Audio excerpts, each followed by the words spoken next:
तमारा housing society राहाटणी Pune येथील रहिवाशांनी मूलभूत सोयी सुविधांसाठी बिल्डर विरोधात आंदोलन पुकारले। गेल्या अनेक दिवसांपासून रहिवाशांनी बिल्डरकडे अनेक समस्यांविषयी तक्रारी केल्या, परंतु बिल्डरकडून काहीच प्रतिक्रिया न आल्याने हे पाऊल रहिवाशांना उचलावं लागलं।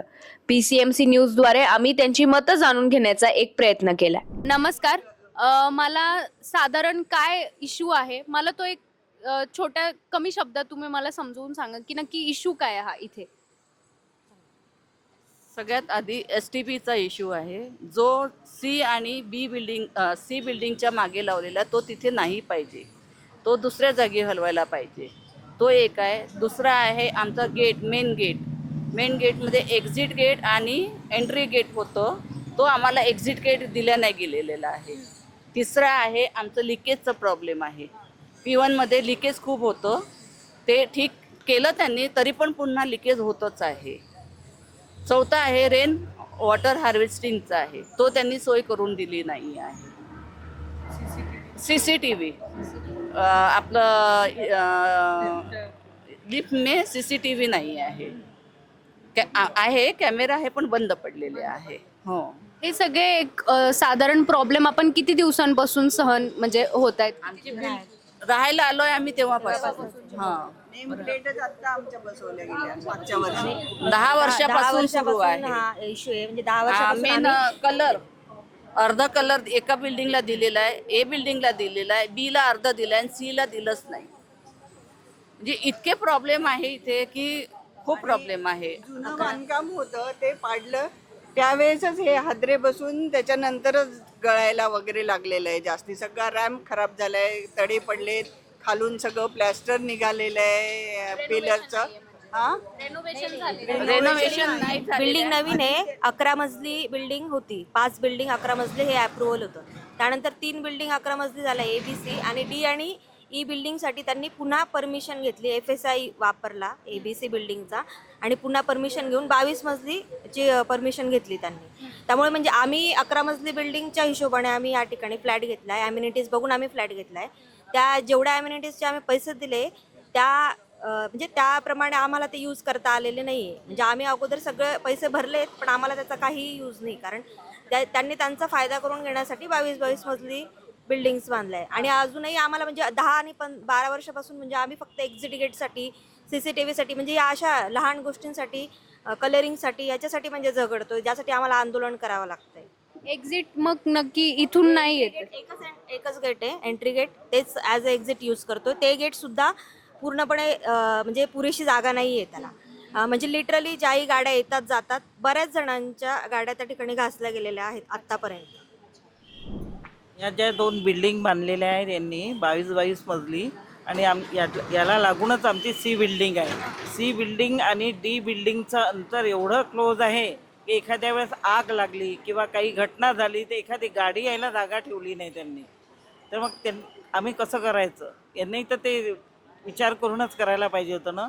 आणि STP ज्या दिवशी चालू झाला म्हणजे सुरू झाला त्या दिवशी इतकी दुर्गंधी यायला लागली की आम्ही जेवायला बसलो होतो तर आमच्या ह्याच्यातून उलटी झाली। मी एक कॅन्सर पेशंट आहे, मला एकदम गुदमरल्यासारखं झालं इथे, आणि म्हणजे एवढं आम्ही सहन कसं करायचं? तर ते हटवायलाच पाहिजे। या सगळ्यात साधारण किती वेळ गेलाय, म्हणजे तुम्ही तक्रार दिल्यापासून ते आतापर्यंत नेमका किती वेळ? हे तर आमचं उपोषण सुरू व्हायला 10 दिवस झाले, ते अजून त्यांनी हे काम सुरू झालं तेव्हापासूनच चालू आहे 2 वर्ष झाले। हे उपोषण करण्याची एक भावना किंवा हे उपोषण करूयात अशी आयडिया ही नेमकी कुठून आली? म्हणजे सगळ्यांनी मिळून ॲक्च्युली जेवढेही आम्ही या गोष्टी बाबतीत कंप्लेंट्स केल्या, जिथेही आम्ही म्हणजे भेटलो सगळीकडे, आम्ही अगोदर शांततेने प्रयत्नही केला बिल्डरसोबत बोलण्याचा, पण फक्त त्यांच्याकडून सुद्धा आश्वासनं मिळाली, अर्धवट कामं होती, पूर्णपणे कामं झालीच नाही। म्हणजे सगळे पर्याय झाल्याच्या नंतर हा शेवटचा पर्याय आमच्याकडे उरला की जो आम्ही उपोषणाचा ठरवला। कारण लीगल वेने ज्याही पद्धतीने आपण म्हणजे सिस्टीमप्रमाणे जात असताना त्यातनं आम्हाला कोणत्याही पद्धतीचा सपोर्ट मिळत नाही आहे जो आम्हाला हवा येतो। त्यामुळे आम्हाला इथे बाहेर येऊन उपोषणासाठी बसण्याची वेळ आली। आणि आताही होत नसेल तर मग त्या गोष्टीला म्हणजे विचार करावा लागेल की जे आपण निवडून दिलेले आहेत, कचरा घाण तिथे आहे, इकडे एंट्री करताना तुम्हाला बघा जाणवेल. गेट म्हणजे खोलून ठेवलं यांनी. हे गेट तोडून टाकलेलं आहे सगळं. हे गेट तोडा आहे तर गेट पण तोडलेलं आहे का? गेट पण तोडलेलं आहे. अशी कोणती सोसायटी असेल जे आपण राहायला आल्यावर अख्ख्या पुण्यामध्ये बघून घ्यावी तुम्ही की अशी सोसायटी आहे की ज्या ठिकाणी एवढे प्रॉब्लेम्स आहेत. पैसे तुम्ही 1 रुपया सोडणार नाही, सगळे पैसे घेतल्यावरच फ्लॅटचं पोझिशन मिळत असतं, त्याशिवाय मिळत नाही. आणि त्यात आम्हाला जर ॲम्युनिटीज यूजच करायला मिळत नाही तर तुम्ही आम्हाला ॲम्युनिटीज यूज आम्ही दिलेले पैसे ते परत करा आम्हाला. या इश्यूवरती तुम्ही जेव्हा नगरसेवकांकडे पहिल्यांदा कधी तक्रार केली आणि त्यांनी त्यावेळेला भूमिका घेतली का, की आता इथपर्यंत गेलं प्रकरण, त्यांनी सुरुवातीला काही मदत केलेली नाही नगरसेवकांकडून? नाही कोणीच नाही केली. आम्ही उपोषणाला बसलो त्यानंतरच सगळे हालचाली सुरू झालेले आहेत. सगळे भेटायला येत आहेत, सगळेच नगरसेवक वगैरे महापौर वगैरे सगळे भेटायला येत आहेत त्यानंतरच. पुण्यासारख्या शहरामध्ये जर उपोषणाचा आंदोलनाच्या गोष्टीवर व्यवस्थित पद्धतीने त्याच्यावर म्हणजे उपाययोजना करून जर हे सॉल्व्ह करता येत नसेल तर लहान लहान शहरांमधले तर कोणतेही प्रॉब्लेम सॉल्व्ह होण्याची कोणीही अपेक्षा करणार नाही. कारण मोठ्या शहरामध्ये जर असे असतील सुशिक्षित लोक इथे सगळे बसलेले आहेत, सगळ्यांना कायदा काढून सगळं कळतं. जे अशिक्षित लोक असतील किंवा लहान गावातले लोक असतील ज्यांच्यामध्ये काही कॅपेबिलिटी नाही आहे त्यांना तर कधीच न्याय मिळणार नाही. त्यामुळे हा न्याय मिळणं खूप महत्त्वाचं आहे. आणि अशी मनमानी बिल्डरची म्हणजे चालणार नाही कुठेही असू देत. कारण आम्ही म्हणजे सगळे इथे जी ही लोक आहेत ती मेहनतीने स्वतःची कमाई करूनच ह्या ठिकाणी 1-1 रुपया आम्ही आमचा फ्लॅटसाठी दिलेला आहे. त्यामुळे आम्ही हा अन्याय सहन करणार नाही. किती दिवस झाले? एक साधारण 10 दिवस झाले असं मी आम्ही साखळी उपोषणाचा हा 10वा दिवस आहे. यामध्ये सगळे सिनियर सिटीजन, लेडीज, नंतर यंग ब्रिगेड हे सगळे एकत्र येतात आणि सगळेजण साखळी उपोषण आम्ही दिवसभर करतो आणि संध्याकाळी राष्ट्रगीताने सांगता करतो आणि दिवसभराचे काय काय हे झाले ते आम्ही पण उपोषणापूर्वी किती दिवसांची मुदत? बिल्डरशी बोलणं झालंच असेल त्यापूर्वी? बिल्डरशी सातत्याने बोलणं चाललं होतं, सातत्याने कॉन्टॅक्ट करणं चाललं होतं, पण दुर्लक्ष करणं हा त्याचा स्थायीभाव दिसला. कोणत्याही प्रकारे कोणत्याही गोष्टीला लक्ष द्यायचं नाही आणि जास्तीत जास्त गोष्ट आपण दुर्लक्षित केली की आपोआप लोक विसरून जातात. या हिशोबाने त्या चालत होता. पण शेवटी ज्यावेळेस तुमच्या नाकातोंडात पाणी जातं, प्रत्येक गोष्ट तुमच्या कॅपॅसिटीच्या सहनशक्तीच्या बाहेर जाते, त्यावेळेस माणूस जो हालचाल करतो ती हालचाली शेवटची असते. ती हालचाली शेवटची सगळ्यांनी मिळून आम्ही हे केली आणि आम्ही कल्पना पण दिली की आम्ही उपोषणाला बसतोय. आता त्यांनी काय म्हणजे त्यांनी काय मागण्या पूर्ण करणार असं सांगितलंय का? तसा अद्याप होता. बरेचसे आपल्या लीडर्स आमच्याकडे येऊन गेले. भाजपचे त्रिभुवन, बाबा त्रिभुवन, आता नाना काटे राष्ट्रवादीचे, नंतर सविताताई खोळे, नंतर अर्चनाताई तापकीर, नंतर आप्पा तांबे, हे इकडच्या एरियातले सगळे कॉर्पोरेटर येऊन गेले. त्यांनी आम्हाला सहकार्य केलं, त्यांनी आम्हाला मार्गदर्शन पण केलं आणि त्यांनी ह्या गोष्टीमध्ये लक्ष घालून हे प्रश्न सोडवण्याचा प्रयत्न पण केला. उपोषणापूर्वी त्यांनी लक्ष नव्हतं घातलं?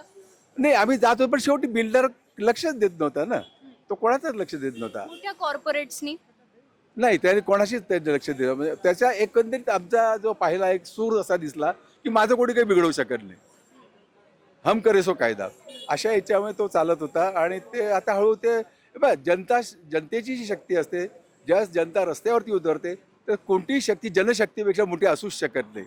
त्यामुळे तो आता प्रत्येक या ठिकाणी येतोय.